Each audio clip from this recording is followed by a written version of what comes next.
Ab'ekitongole kya Children at Risk Action Network ekirafuubana okulaba nga yenna ayitibwa omwana atatuusibwako buzibu kitegeezezza nti kyali kirowooza abaana basinga kutulugunyizibwa nga tebali waka waabwe, naye ekiseera ky'omuggalo gwa COVID kyabawo ekifaananyi ekirala. Just immediately after COVID we had about 1,526 children who have gone through abuse even when they were at home. Ekitongole kino kyafuna abaana abasoba mu 640 abaatulugunyizibwa bazadde baabwe bennyini. Kati abalwanirira eddembe ly'abaana bagamba abaana abaatulugunyizibwa mu mbeera eyo tebaafuna kubuddaabudibwa kumala, ekiviiriddeko n'abasinga okwetamu ensi ne baagala okweggya mu bulamu bw'ensi eno.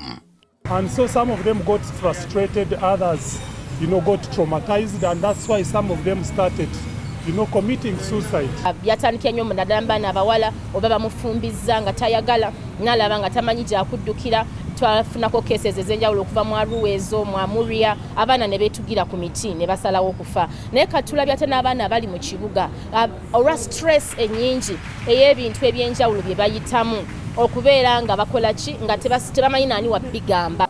Ekitongole kino kitegeezezza nti okusinziira ku kunoonyereza kwakyo abaana 32 be bejja mu bulamu bw'ensi eno omwaka gwa 2021 we gwaggweerako. Ab'ebitongole bino obuzibu babutadde ku bantu abavunaanyizibwa ku baana obutabawa budde ne basigala nga bali ku lwabwe. Omwana abanga ali abando taina presence y'abazadde mukitegeera nti oluusi abazadde tebamuwa budde ate wabeerawo ne frustrations endala asoma ku ssomero naye tafuna bulungi byetaaga. Abaana tewali abalabirira, abaana baleese n'abameidi, abaana baleese n'owa bodaboda. Eriyo n'okubeera n'abaana naye nga be babeera nabo tebayinza kubeeyabiza, nakyo ekivuddeko obuzibu. Babeeraawo ng'awulira tamanyi bw'agenda agamba muzadde nti bwe nali ku ssomero banyingiza ebisiyaga oba natandika okukozesa enjaga, kati ne basalawo okukola ki okweggya mu budde naddala abaana abalenzi.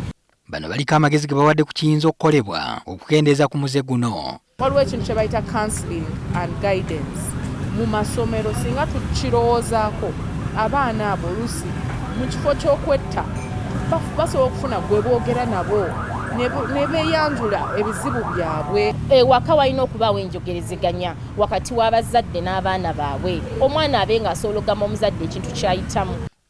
Abalwanirizi b'eddembe ly'abaana bano olwaleero basazeewo n'okuwanjagira omutonzi oboolyawo anaataasa eggwanga ku buzibu buno n'ebizibu ebirala ebyetooloolera ku baana.